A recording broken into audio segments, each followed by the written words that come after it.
Alors en manchette aujourd'hui, 3 rencontres d'information sur l'avenir de l'église de Saint-Ignace et nouvelle limite de vitesse réclamée entre l'île du Pas et l'île à l'Aigle.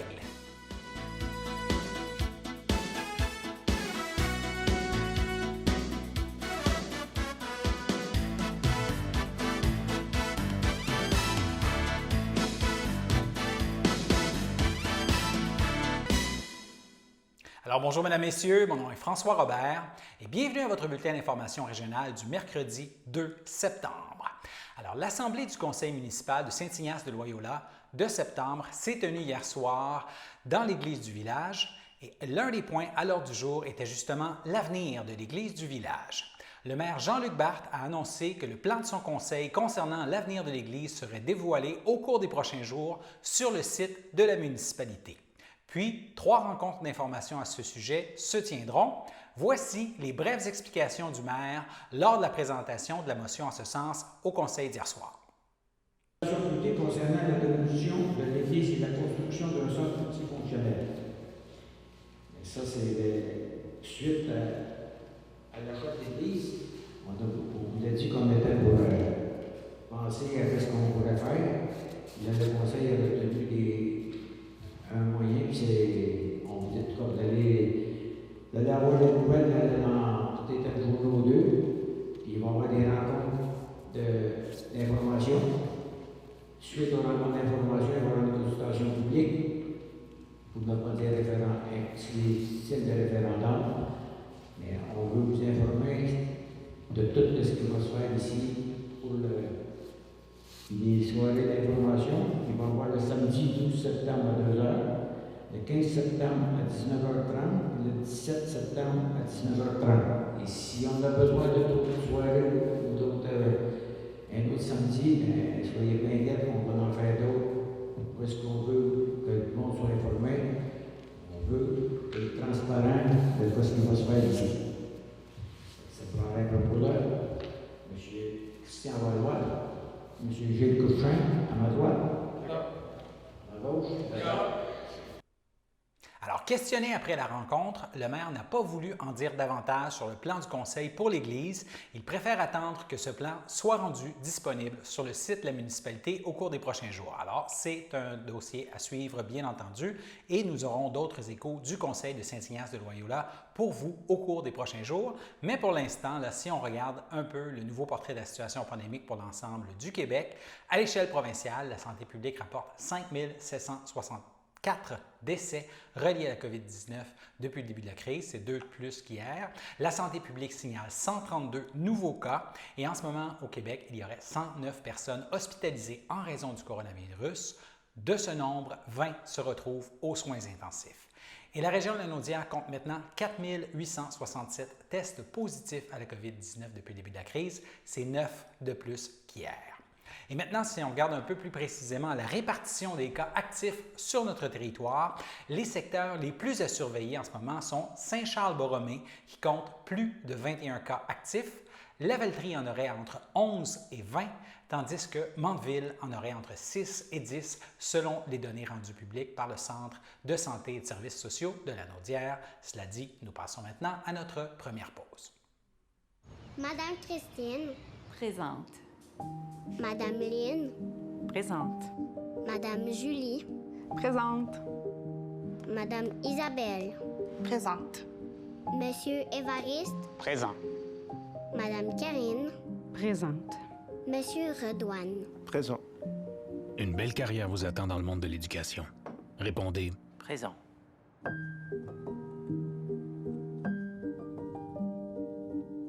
Le samedi matin, dès 9h30, nos téléspectateurs sont invités au Super Bingo télévisé diffusé de nos studios de Berthierville. Depuis maintenant une vingtaine d'années, plusieurs adeptes de la télévision régionale se sont partagés un montant de 600 $ disponible chaque semaine lors de cette joute de bingo télévisé. Un animateur et 3 bénévoles se succèdent à la caméra dans le but de vous faire passer une petite heure agréable et payante le samedi matin.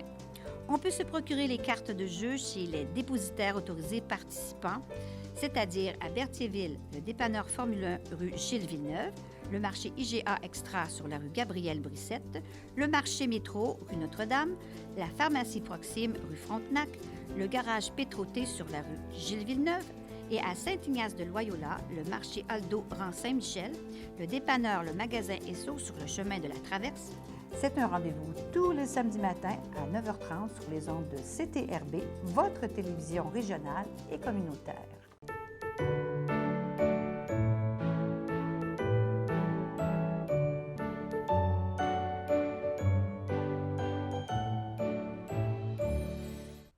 Au chapitre des anniversaires pour ce mercredi 2 septembre, la FADOC de l'Île-du-Pas souhaite un joyeux anniversaire à Benoît Loyer et Raymond Pépin. Alors, c'était les anniversaires du jour pour aujourd'hui. Maintenant, sécurité nautique et risque d'érosion des berges, il y a un groupe de citoyens de l'Île-du-Pas qui demande que la municipalité entreprenne des démarches auprès de Transport Canada pour modifier la limite de vitesse dans le Chenail entre l'Île-du-Pas et l'île à l'Aigle, aussi connue sous le nom de Nid de l'Aigle. Alors, les explications à ce sujet de la mairesse de l'Île-du-Pas, Marie-Pierre Aubuchon. Il y a un groupe de citoyens que ça fait un moment qui ils sont pris sur eux, là, finalement, la responsabilité de sensibiliser les passants devant le Nid d'Aigle, l'île à l'Aigle, pardon. Il y a beaucoup de trafic nautique qui se passe là et les vagues font en sorte que les berges sont effritées à travers les années. Ça continue comme ça. Et les citoyens demandent un appui finalement à la municipalité pour que ça soit réglementé, que la baisse de vitesse des passagers là, sur ce chenail-là soit réduite pour assurer que les berges peuvent être protégées, de un, aussi la qualité de vie finalement là, des gens qui habitent ces chalets-là et les baigneurs aussi, les gens qui font d'autres activités nautiques sans moteur, par exemple, qui sont perturbés là, par la vitesse et le nombre de personnes qui passent. Donc, ça nous a été demandé. Cependant, c'est un point qu'on a retiré là, de notre ordre du jour, là, qu'on n'a pas abordé finalement, puisque nous avons des modèles du côté de Sorel, avec les îles de Sorel, où des démarches comme ça ont déjà été faites dans le passé avec le ministère du Transport pour mettre des enseignes officielles qui peuvent aussi être régularisées là, par la Sûreté du Québec nautique. Donc, c'est une démarche qu'on aimerait poursuivre aussi et on aimerait pouvoir le faire avec le modèle déjà existant là, pour faciliter le cheminement de ce dossier-là. Donc, c'est un dossier à suivre finalement. Donc, ça va revenir et vous allez éventuellement faire une demande là, officielle au ministère des Transports fédéral pour que ça soit installé là. Oui, absolument. Et en attendant, finalement, on demande là, aux usagers des cours d'eau d'être vigilants, d'être conscients aussi là, de l'utilisation d'eau, là, même si nous, on a un bateau à moteur, une embarcation à moteur. Il y a des kayaks, il y a des gens qui sont là en famille. Donc, on pense aussi à la protection de nos berges. D'ailleurs, pas seulement dans les chenêts, mais aussi sur les rivières là, qui longent nos côtes. C'est sûr, de réduire la vitesse, ça réduit les vagues, ça réduit donc l'érosion. Donc, et ceux qui sont peu familiers aux avec le usagers secteur, le d'être Nid conscients de de ça. l'Aigle, c'est où par rapport à la municipalité? Pardon? Pour ceux qui sont peu familiers avec le secteur, là, ou ceux Oui. qui passent parfois par là en bateau, le secteur, le Nid de l'Aigle, c'est où par rapport à l'île? Oui, en fait, c'est l'île à l'Aigle. Donc, le Nid d'Aigle, c'était jadis, je crois, un endroit, une marina, là. C'est du côté de Saint-Barthélemy, le Nid d'Aigle, mais c'est vrai que pour faire un repère géographique, ceux qui connaissent le Nid d'Aigle se trouve à l'autre côté de la rive de l'île à l'Aigle. Donc, si on parcourt un chemin finalement sur la terre, on peut aller jusqu'à la commune. Donc, là où on a le parc, où on a les bancs de parc d'exercice, où il y a les animaux à la commune, on continue sur cette terre-là. On ne peut pas, là, c'est privé, on ne peut pas accéder là, mais si on continuait, donc on longeait la rive, après, quand on arrive au bout, on se trouve à devoir traverser une rivière, un chenail, et ça nous amènerait sur une autre île, l'île à l'Aigle, qui fait partie de la municipalité de l'Île-du-Pas. C'est dans ce coin-là que les gens vont trop vite en bateau. Là. Oui, c'est ça. C'est un endroit très emprunté là, pour pouvoir accéder aux autres îles de Saint-Ignace, par exemple. D'accord. Et le fleuve. Politique maintenant, nous avons débuté hier notre série de rencontres avec les candidats à la chefferie du Parti québécois. On se souviendra que la circonscription de Berthier a longtemps élu des députés péquistes, le parti a encore des racines dans la région et l'élection d'un nouveau chef le 9 octobre pourrait redonner de l'élan à ce parti. Et lors du dernier scrutin, Caroline Proulx a profité d'une grosse vague caquiste dans la province, mais lors du prochain scrutin, la bataille pourrait être plus dure pour elle dans le comté. C'est notamment dans ce contexte que nous vous présentons ces rencontres avec les candidats à la chefferie du PQ. Nous avons reçu dans notre studio lundi le candidat Sylvain Gaudreault. Il s'est arrêté à Berthier alors qu'il se rendait à la rencontre de militants à l'Assomption. Voici la deuxième partie de l'entrevue qu'il nous a accordée. Avant de penser à un référendum, le PQ doit reprendre le pouvoir. Si vous êtes élu chef le 9 octobre, qu'est-ce que vous allez faire concrètement pour ramener le PQ au pouvoir et priver la CAQ d'un deuxième mandat? Oui.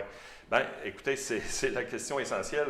Moi, dès le lancement de ma course, j'ai dit qu'il ne faut pas faire un débat sur la date du référendum. Est-ce qu'il va y avoir un référendum si on prend le pouvoir de façon majoritaire? La réponse, c'est oui. Mais le vrai enjeu, c'est de prendre le pouvoir de façon majoritaire. Alors moi, je veux être présent partout. Il faut d'abord parler à la jeunesse. J'ai pris l'engagement qu'on revienne pour 2022, qu'on devienne le premier parti dans les intentions de vote chez les 18-35 ans. Ça, c'est la première chose. Alors, on va faire un travail très rigoureux. On va aller, oui, dans les cégeps, oui, dans les universités, mais on va aller aussi dans les centres de formation professionnelle. On va aller dans les milieux de travail, rencontrer les jeunes là où ils sont. Deuxièmement, sur le plan de la question nationale, on va la remettre sur la table. Comme je vous le disais tout à l'heure, on va pousser M. Legault à aller au bout de sa logique nationaliste. Et le bout de sa logique, c'est de faire la démonstration que la seule issue pour le Québec, c'est l'indépendance du Québec. Alors, il faut remettre ça à l'avant-plan. Puis ensuite, on va prendre des positions dans les différentes régions du Québec. Tout à l'heure, je vous parlais, par exemple, de positions cohérentes en matière d'environnement. On ne peut pas tenir un discours à l'échelle du Québec dans la lutte contre la crise climatique et prendre position, par exemple, ou être mi-figue, mi-raisin sur l'enjeu du GNL Québec. Moi, j'ai pris position fermement, même si l'usine de liquéfaction serait à côté de mes circonscriptions dans ma région, j'ai pris position fermement contre GNL Québec. Alors, d'avoir cette cohérence, d'avoir ce courage, d'avoir cette constance, je pense que les Québécois ont le goût d'entendre ça. C'est comme ça qu'on va regagner des circonscriptions avec des engagements dans les différentes régions. Il ne suffit pas d'avoir été un bon ministre pour faire un bon chef du camp du oui, là. Pensez-vous avoir le charisme nécessaire pour mener le camp du oui à la victoire lors d'un prochain référendum? Bien, écoutez, le charisme, je me sens mal de répondre à cette question-là parce que c'est tellement objectif. Il y a quelqu'un qui pourrait dire « Ah, Sylvain, tu as beaucoup de charisme ». Un autre pourrait dire « Non, Sylvain, tu as zéro charisme ». Moi, je me souviens d'avoir entendu durant la campagne électorale de 2018 plein de citoyens qui me disaient « Monsieur Legault n'a pas de charisme, mais finalement, il a gagné quand même avec une majorité assez éclatante. Puis là, aujourd'hui, dans la gestion de la COVID, il est extrêmement apprécié. » Alors que d'autres personnes avaient beaucoup de charisme, puis ils n'ont pas resté longtemps en politique. Alors, il faut en prendre puis en laisser dans le charisme. Je pense que la politique n'est pas un jeu de rôle. La politique n'est pas une histoire de one-man show. La politique, c'est une question de conviction, c'est une question de connaissance des enjeux, c'est une question de connaître également l'administration publique. On n'embauche pas n'importe qui. On fait le choix de quelqu'un qui va devenir chef pour être premier ministre du Québec. Puis là, on l'a vu en particulier dans le contexte de la crise de la COVID, comment c'est important d'avoir quelqu'un aux commandes qui connaît bien la gestion, qui connaît bien l'administration publique. Est-ce que j'ai des reproches à faire à M. Legault? Bien sûr, mais de façon générale, je veux dire, il a géré quelque chose de complètement inédit, puis les Québécois se sont rassemblés derrière lui. Alors, ça montre à quel point il faut avoir une connaissance de l'administration publique. Et il s'adonne que M. Legault, c'est le doyen de l'Assemblée nationale. Donc, ça doit vouloir dire quelque chose à un moment donné. Alors, moi, j'ai à proposer aux Québécois cette constance, cette cohérence, cette expérience, puis cette conviction, puis on va avancer avec ça. Vous avez dit que la politique n'est pas un one-man show, donc vous seriez capable de faire de la place à vos trois rivaux dans votre équipe après votre victoire. Bien sûr. Comme j'ai toujours fait de la place à tout le monde dans mon travail et dans mon équipe, moi, je n'ai pas la prétention d'avoir réponse à tout. Je n'ai pas la prétention de tout savoir. Je ne suis pas un spécialiste dans bien des domaines. Alors, j'ai besoin de me faire alimenter sur des sujets précis par d'autres personnes. Je sais que j'ai mes forces, j'ai mes faiblesses. et je sais que d'autres personnes ont leurs forces et leurs faiblesses. La force d'une équipe, c'est d'être capable de mettre chacun des joueurs à l'endroit où il est le meilleur. Alors moi, je suis prêt à faire ça. C'est mon style de leadership. C'est ça que je veux exercer. C'est ça que je fais depuis 13 ans dans ma circonscription. Ça donne des résultats parce que j'ai été élu 5 fois. Alors, c'est comme ça qu'on va continuer de travailler. J'ai le goût d'exporter cette manière de faire à l'ensemble du Québec. Donc, mon modèle qui marche à Jonquière, bien, on va faire en sorte qu'il puisse marcher ailleurs. Là, il reste, si je ne m'abuse, 2 débats d'ici la fin de la course. Le 8 et le 22. La formule du premier débat a été très critiquée dans les médias. Avec raison. Avec raison? Ah oui, oui.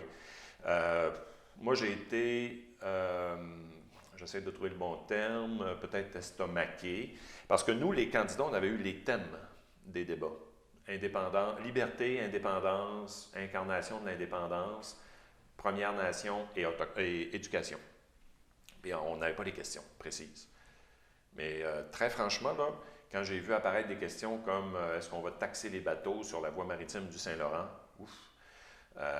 c'est pas que je ne sais pas quoi répondre, c'est juste que je trouve que ça n'a pas rapport dans le contexte actuel.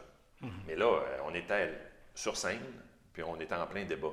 Alors nous, on a fait nos représentations après, nous, mon équipe, on a fait nos représentations après, auprès de l'organisation du parti, pour dire, bien là, le prochain débat, c'est parce que, peut-être vous n'en êtes pas rendu compte, là, mais il y a une pandémie présentement dans le monde. Là. On pourrait peut-être parler de ça. Si on veut reconnecter avec les électeurs, il faut qu'on ait des enjeux d'actualité, sans exclure les enjeux qui interpellent le Parti québécois. On en parle depuis tantôt, là, de l'indépendance. Bon, bien, la pandémie, je pense qu'elle nous donne des raisons de plus et de plus en plus pertinentes pour faire l'indépendance du Québec. Alors, on peut faire des liens comme ça, mais il faut être collé à l'actualité. Qu'est-ce qu'on surveille dans le reste de la course, à part ces 2 débats qui restent à venir? Oui, bien, il va y avoir beaucoup de positions. Alors, moi, je me prépare à sortir sur un certain nombre d'enjeux de façon plus précise, la langue française, l'environnement. J'ai déjà fait beaucoup de sorties, entre autres sur la décentralisation. Je sais que ça interpelle beaucoup de régions comme votre région ici. Sinon, ben, c'est la tournée. Moi, je regarde mon agenda là, pour les prochaines semaines. Là. Donc, il va y avoir ici la Nodière, je retourne à Mauricie, je retourne à Montréal, je fais le tour de la Gaspésie, Bas-Saint-Laurent, la Côte-Nord éventuellement, on est en train de planifier ça. Donc, vraiment, là, le tour du Québec, j'ai déjà une bonne partie du Québec de fait. Il va y avoir l'Estrie aussi prochainement. Donc, plein de régions. C'est ça qui est à surveiller, puis je pense que c'est ça qui est le plus important parce que malgré le port du masque et la pandémie, en gardant nos distances, on essaie le plus possible d'aller à la rencontre des gens. Puis, il nous manque quelque chose parce que moi, j'aime ça, serrer la main des gens, avoir une certaine proximité. On n'est pas capable de faire ça, mais quand même, on est capable de faire une course dans un contexte différent. Merci d'avoir pris le temps de venir nous voir. Merci, M. On Robert. espère pouvoir rencontrer vos adversaires dans les prochains jours, donner à chacun un droit de parole. Oui, puis invitez-moi encore, je serai toujours présent. Merci beaucoup. Merci. Alors, les activités de la FADOC de l'Île-du-Port vont reprendre à compter du 9 septembre prochain. Ma collègue Danielle Yvon en a discuté avec la présidente du club, Diane Bonnet. Je suis en compagnie de Diane Bonnet, qui est la présidente de la FADOC de l'Île-du-Port. Bonjour, Diane. Bonjour. Merci de venir dans nos nouveaux studios. Ça nous fait plaisir de vous recevoir. Et les activités de la FADOC de l'Île-du-Port, qui est le gros club, on pourrait dire, dans la région, commencent le 9 septembre. C'est bien ça, Diane? C'est bien ça, le 9 septembre à 1h30 de l'après-midi. Puis ça, c'est les activités, on pourrait dire, régulières. Les activités régulières, puis le port du masque ou la visière va être obligatoire. OK, c'est ça. Tu viens nous voir parce que hier, on enregistre ça mercredi le 2, le 1er septembre, tu as eu la visite des gens de la FADOC régionale qui sont venus valider tes installations pour pouvoir tenir des activités. C'est exactement ça qui est arrivé. Exactement, nous dire comment placer nos jeux, comment placer nos tables, afin que ce soit tout sécuritaire pour tout le monde. Pour tout le monde. Donc, on veut avoir du monde. On va commencer à sortir. Le message est, on est tout prêt à vous recevoir. Tu es d'accord avec moi? Oui. Tout va se faire de façon sécuritaire. Il n'y a pas de restriction, on pourrait dire, en termes de nombre de personnes. Tu me parlais d'environ 70 personnes qui venaient à toutes les semaines, faire des activités l'après-midi, tu as la capacité de toutes les accueillir. Oui, j'ai la capacité de les accueillir, mais encore là, ça va se faire avec distanciation de 2 mètres tout le temps. OK. Et il y a des choses qui vont être enlevées, comme vie active. On n'a pas le droit, selon la santé publique, pour le moment, on n'a pas le droit à vie active. Mais tu vas pouvoir jouer. Le bingo va se faire avec distanciation. Puis quand les gens vont rentrer dans la salle, ils vont être obligés d'avoir leur masque ou leur visière. Mais au moment du bingo, ils vont pouvoir s'asseoir et enlever leur masque. Parce qu'ils sont assis. Parce qu'ils sont assis. On parle des jeux de poche, des choses comme ça. Chacun va avoir ses poches, là. C'est ça que je comprends. Présentement, le jeu de baseball poche va être accepté parce qu'on a fait des e-blocs avec 3 poches chacun, avec leur nom décrit dessus, pour que chaque membre joue tout le temps de la pandémie avec leur propre jeu. Ou tu peux apporter les tiennes. Ou tu peux emporter les tiennes, mais à ce moment-là, il va falloir qu'ils soient identifiés puis que chacun garde ses affaires pour jouer. Que c'est ça. Autrement dit, c'est vraiment les règles et tout ça. Oui. Donc, si on résume, le mercredi après-midi, plus de raison de rester confiné. On peut sortir, vous les acceptez en toute sécurité, puis il va y avoir quand même des bénévoles qui vont t'aider à gérer tout ça. Là. Oui, ça va prendre des bénévoles parce qu'à chaque fois, comme ceux qui vont jouer au bingo, ils vont garder leur chaise, mais qui se déplacent pour s'en aller, mettons, jouer au jeu de poche. À ce moment-là, il va falloir qu'ils emportent leur chaise avec eux pour que personne s'assoit sur la chaise d'une autre personne. Donc, on parle d'un petit peu ça va être de la gestion la première semaine, deuxième semaine, mais c'est bien fait. Là, maintenant, l'autre activité qui est beaucoup appréciée de la part des gens avec la FADOC de l'Édupop, ça s'adresse à tout le monde, cette activité-là aussi, c'est les fameux cours de danse en ligne avec Lison. Je pense que c'est de plus en plus populaire et c'est vraiment une belle activité. T'sais, on ne fait pas de vie active, mais au moins, on va pouvoir danser, ça va nous tenir encore en forme. C'est en plein ça. Il va y avoir un cours de débutant à 5h45, intermédiaire à 6h45 et avancé à 7h45. Encore là, tu as assez de place pour tout mettre tout le monde. Chaque personne va être identifiée avec un X. Ah, OK. On va danser sur notre X. Au moment de la danse, on peut enlever notre masque ou notre visière le moment où on reste à notre place. En autant qu'on garde notre périmètre de 2 mètres. En autant. Si on a à aller se reposer, à sortir de la salle ou quoi que ce soit, aller aux toilettes, à ce moment-là, il faut remettre notre masque. Il faut remettre notre masque. Et là, j'imagine que Lison va adapter ses cours de danse en fonction. On fera pas des grands déplacements. Il n'y a pas de danse à deux, il n'y a pas de pognage de main, comme on dit. Oui. On reste chacun à notre chose. Et puis, qu'est-ce qu'il va y avoir aussi de différent? Tu sais, Daniel, tu es déjà venu. Oui. On avait une grande rangée de chaises. Là, cette année, à cause de la pandémie, on n'a pas le droit de mettre des chaises par rapport que bien souvent, les gens arrivaient, se prenaient un petit café, ils faisaient du social. Oui, on va l'avouer. Il faut l'avouer qu'on choisissait nos danses, on va le dire. Là. Fait que là, des chaises, il va en avoir pour les personnes qui veulent aller se reposer, mais par contre, ils vont être en arrière, à distanciation. À ce moment-là, tu mets ton masque, tu vas t'asseoir, tu peux enlever ton masque pour respirer un peu, prendre un petit café si tu veux. Quand tu retournes danser, il faut que tu remettes ton masque, puis ils te mettent sur ton X. Là, tu enlèves ton masque. Que ça va être beaucoup de travail pour vous à toutes les semaines ou tu vas aménager ça, que ça soit comme fixe? Non, parce que par rapport au X, il faut les enlever étant donné que ce n'est pas notre local à nous, c'est le local à la municipalité de l'île Saint-Ignace. Ils sont déjà très bons de nous louer leur salle. Et également, on va avoir droit aussi aux toilettes parce qu'il y a beaucoup de locales que tu ne peux pas avoir accès. Mais nous, on a pris l'initiative de dire, on va faire le nettoyage, on va désinfecter, mais c'est sûr que ça va nous prendre des bénévoles parce que même si j'ai un comité bien travaillant, il faut que les gens nous aident un peu. Ça va demander beaucoup d'aide puis beaucoup de compréhension, disons. Compréhension. D'adaptabilité puis d'agilité puis de dire qu'on va essayer. Oui, au début, il va falloir s'adapter autant pour le comité, autant pour les membres qui viennent nous visiter. Puis, si on résume aussi, si on termine avec les activités de la FADOC, pour l'instant, les soupers, qu'on pourrait dire communautaires, ça c'est mis sur la glace, on ne peut pas rien faire, c'est vraiment pas parce que vous ne vouliez pas le faire, mais c'est le nombre de... Vous n'avez pas le droit, le nombre de... Par contre, pour les personnes qui veulent venir, on a rajouté 7 soirées d'ensemble avec des prix de présence durant la soirée. Fait qu'à ce moment-là, il n'y a pas de souper, mais par contre, il y a des soirées d'ensemble.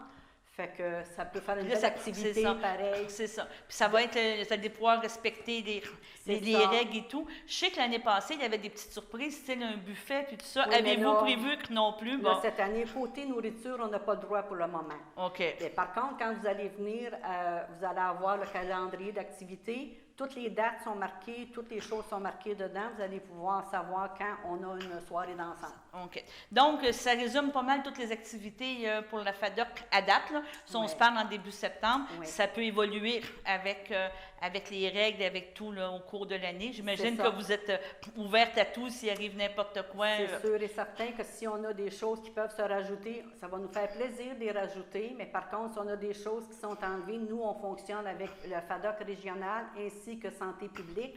On n'a pas le choix. Il faut marcher de cette façon-là. Que là, on résume que ça commence le 9 septembre. C'est ça. Est-ce qu'il y avait d'autres choses que tu voulais rajouter? Le 30 septembre, on a la GA.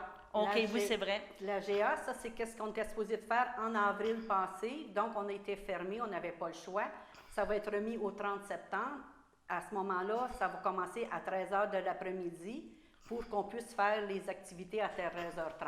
Okay. À la GA, il y a 4 postes qui sont ouverts, que ces personnes-là ont le désir de revenir, mais par contre, s'il y a d'autres personnes qui veulent vraiment s'impliquer, à ce moment-là, il y aura des élections. Et la règle, il faut que tu sois membre de la FADOC de l'île du Pas. Est-ce qu'il y a une date butoir? Il fallait que tu sois membre avant telle date pour pouvoir participer, qu'il n'y a pas de date et tout? Non. De toute façon, mais qu'on recommence là, le 9 septembre, on a encore les feuilles de convocation, de tout. S'ils veulent se mettre en nomination, sont les bienvenus. OK. Donc, si on va avoir des informations, on peut t'appeler à toi, ton numéro de téléphone? On peut m'appeler au 450-836-6587. Gênez-vous pas, ça va me faire plaisir. Puis il y a également aussi sur la page Facebook que nous avons FADOC Île du Pas. Les gens qui veulent aller voir, moi, habituellement, je marque pas mal tout ce qui se passe, là. Puis à la minute que j'ai une nouvelle du régional, je l'inscris dessus. Ça va me faire plaisir. Donc, c'est la meilleure façon de suivre les activités puis savoir qu'est-ce qui se passe. Bon, mais je te remercie, Diane. Moi, je remercie CTRB et toi, Daniel, de nous avoir si bien reçus. Puis j'invite tout le monde à mercredi, le 9 septembre, à compter de 13h30. Ça va nous faire plaisir de vous recevoir. Puis soyez assurés que tout va se faire dans la sécurité puis du mieux qu'on peut.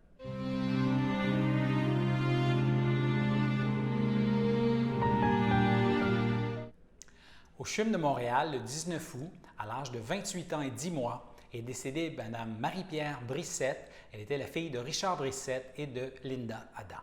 Elle laisse dans le deuil, outre ses parents, sa cousine Caroline Brissette, son amie Vicky Croussette, ainsi que plusieurs oncles, tantes, cousins, cousines et autres parents et amis.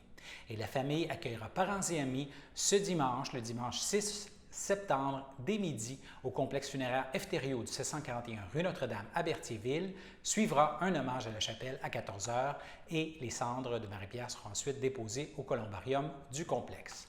Et toute l'équipe de CTRB offre ses plus sincères sympathies aux familles et amis en deuil. Et nous passons maintenant à la météo.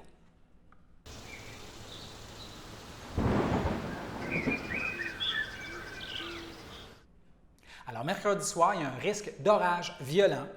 Les probabilités d'avoir de la pluie sont de 90 % et environ 10 mm qui pourraient tomber. Mais on a bien compris, là, il risque d'y avoir même des orages violents.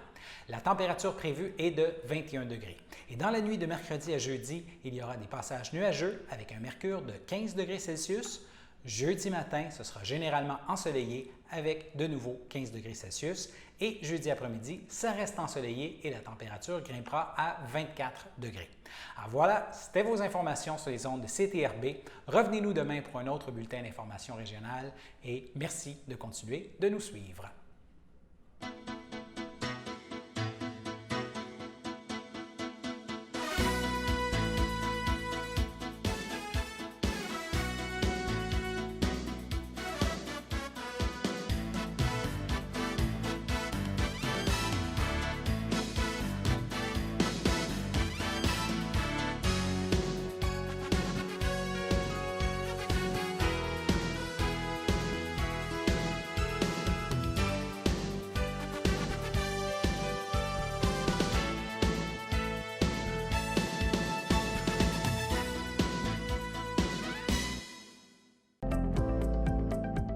Les télévisions communautaires autonomes du Québec, ce sont les télévisions les plus importantes parce qu'elles sont proches de la communauté. On veut encourager des gens qui parlent de ce qui nous intéresse, mais aussi qui participent au développement local. Mais c'est fini le temps là, où on allait lire une affaire qui a été écrite avant hier au bout du monde. Non! Tu veux savoir ce qui se passe chez vous? Bien, ma télé préférée, c'est la télé autonome communautaire. C'est ici que ça se passe.